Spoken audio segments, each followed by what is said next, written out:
Hello बच्चों, आप कैसे हो? आई होप आप सकुशल होंगे।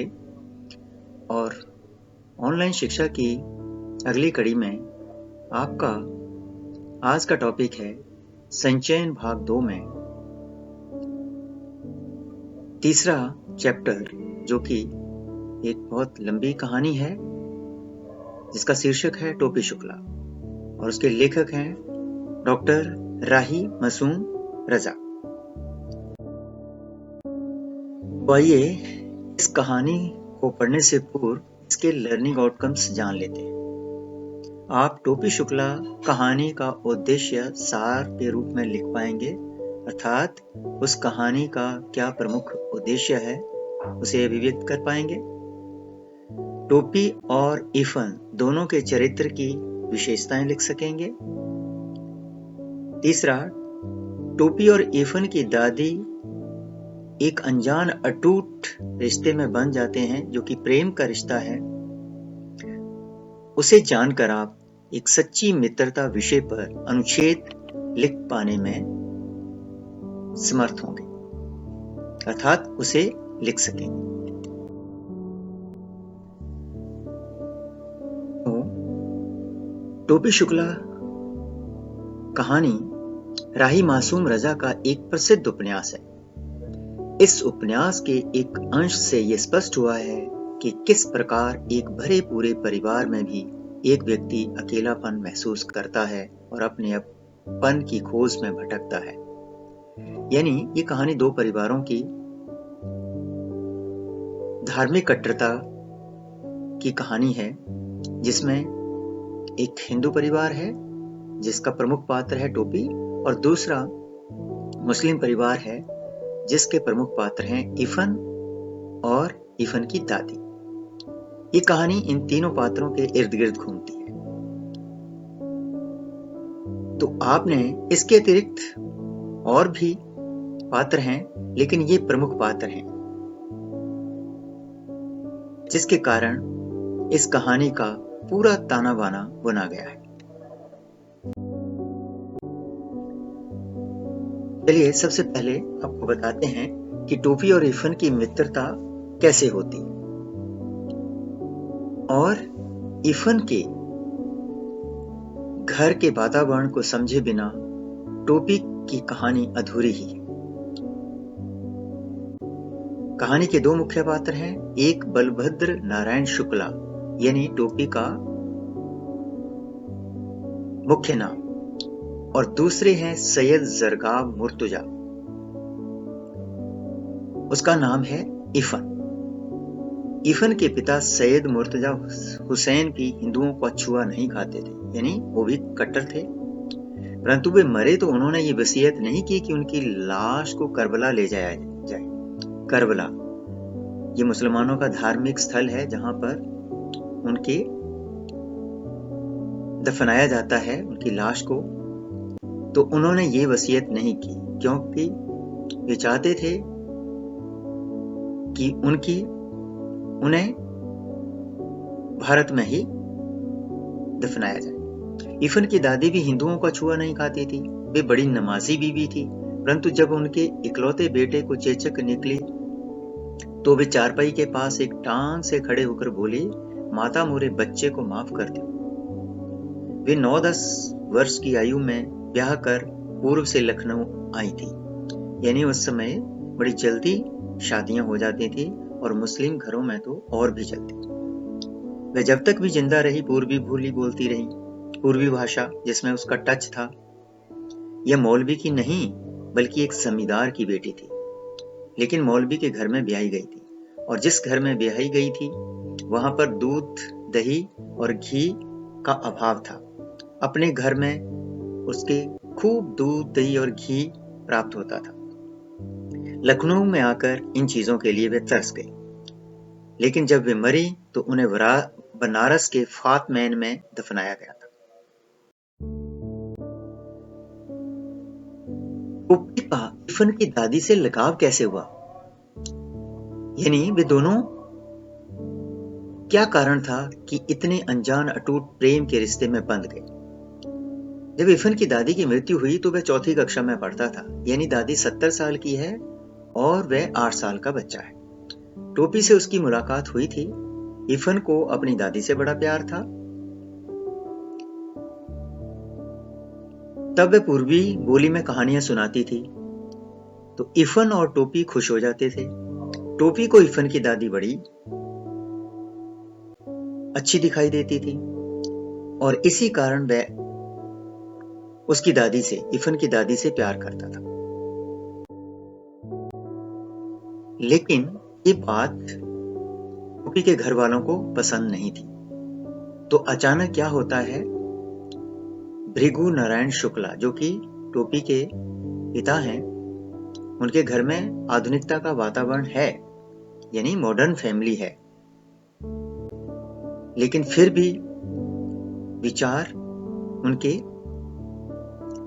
धार्मिक कट्टरता वाले हैं। एक बार की बात है कि परिवार के सभी लोग मेज कुर्सी पर बैठकर भोजन कर रहे थे कि अचानक टोपी बोला, अम्मी जरा बैंगन का भुर्ता।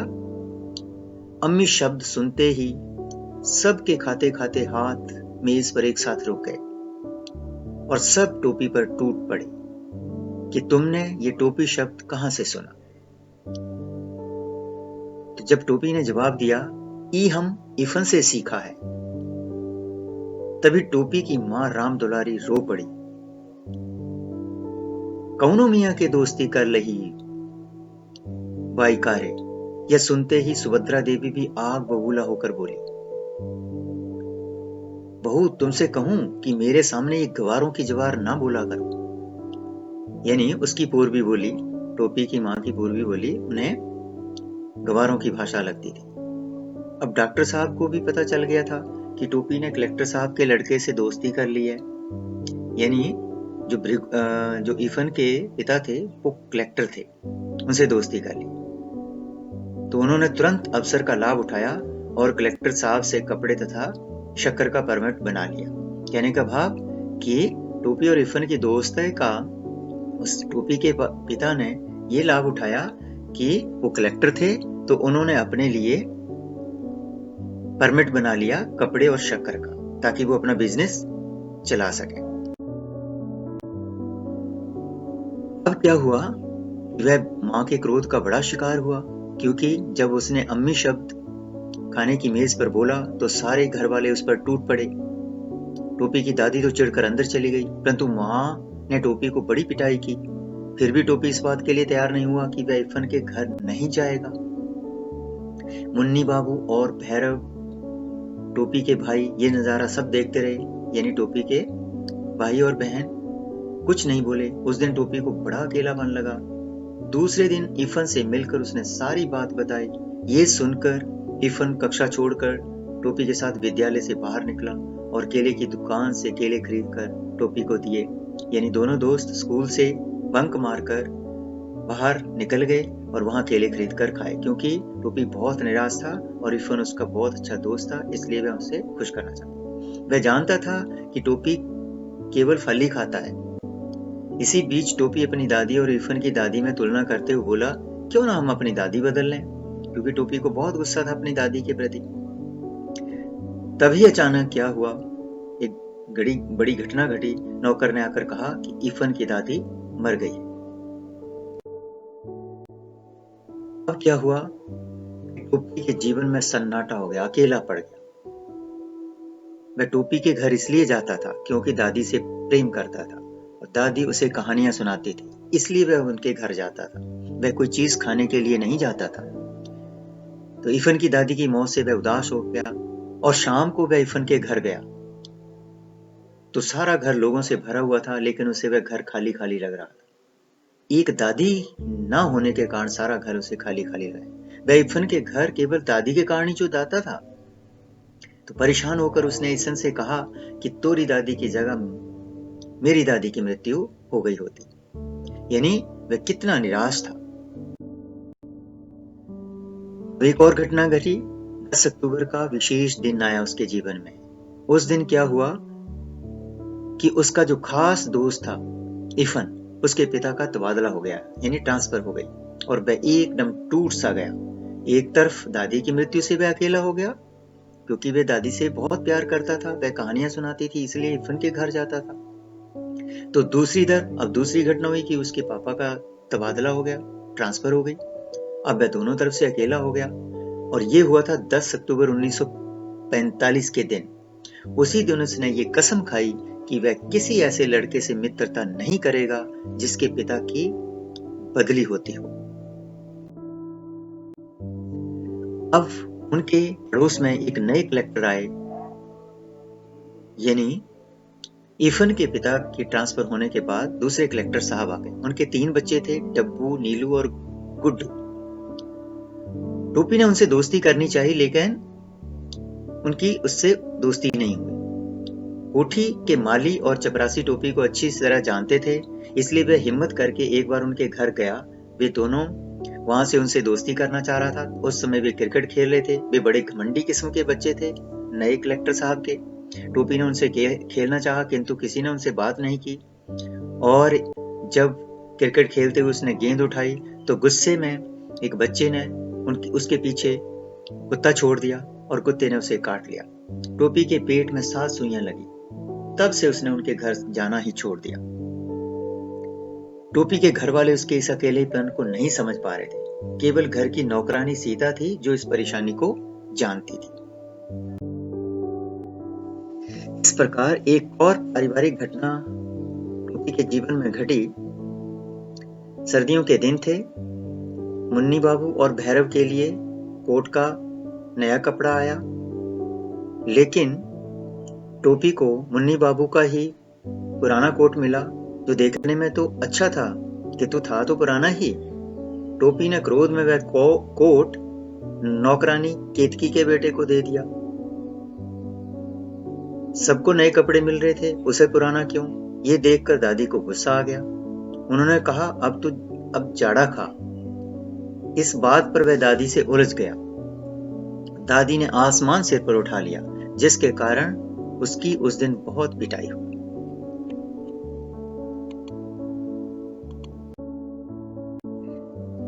इस प्रकार वह घर में तो बिल्कुल ही अकेला हो गया था। अब विद्यालय में भी उसे अकेलेपन का शिकार होना पड़ा, और उसके कारण थे कि वह लगातार 2 साल फेल हो गया। और फेल होने के कारण क्या थे? क्योंकि वह सबसे छोटा था।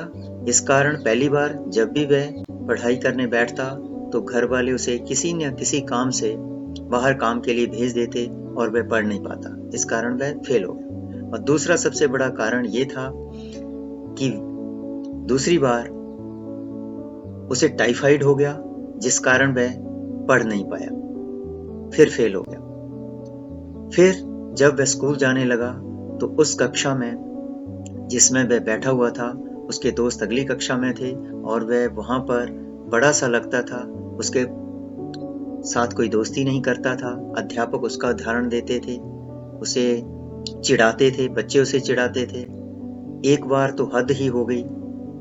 अब्दुल रहीद ने, जो कि उसकी क्लास का ही एक बच्चा था, उसने इतनी बड़ी तीखी बात कही जो उसके दिल के आर पार हो गई। उसने कहा कि तू हमसे दोस्ती क्यों कर रहा है? तुम्हें तो 8वीं कक्षा के लड़कों के साथ दोस्ती करनी चाहिए, यानी एक बार तू फिर फेल हो जाएगा। तो तब उसने कसम खाई कि वह इस साल पास होकर ही रहेगा। यद्यपि वह पास हो गया, लेकिन तीसरी श्रेणी में पास हुआ। इसके तीसरी श्रेणी में 3rd क्लास में पास होने के भी कारण थे, क्योंकि उस साल उसके पिता चुनाव में खड़े हो गए। घर में लोगों का आना जाना रहता था और वह पढ़ नहीं पाता था, लेकिन फिर भी वह पास हो गया। और ये बात उसकी दादी को अच्छी नहीं लगी। तो बच्चों, इस प्रकार ये टोपी के जीवन की संघर्ष गाथा है, जो कि आपने इस चैप्टर में जानी। तो बच्चों, आपको चैप्टर शुरू करने से पहले इसके लर्निंग आउटकम्स मैंने बताए थे। तो आई थिंक आप उनके बारे में जान गए होंगे। जैसे टोपी शुक्ला कहानी का मुख्य उद्देश्य क्या है। दूसरा, टोपी कैसा है और इफन कैसा है, उन दोनों के चरित्र चित्रण को लिख सकेंगे। टोपी और इफन की दादी के अनजान अटूट प्रेम के बारे में जान पाएंगे और उस पर एक अनुच्छेद लिख सकेंगे। धन्यवाद।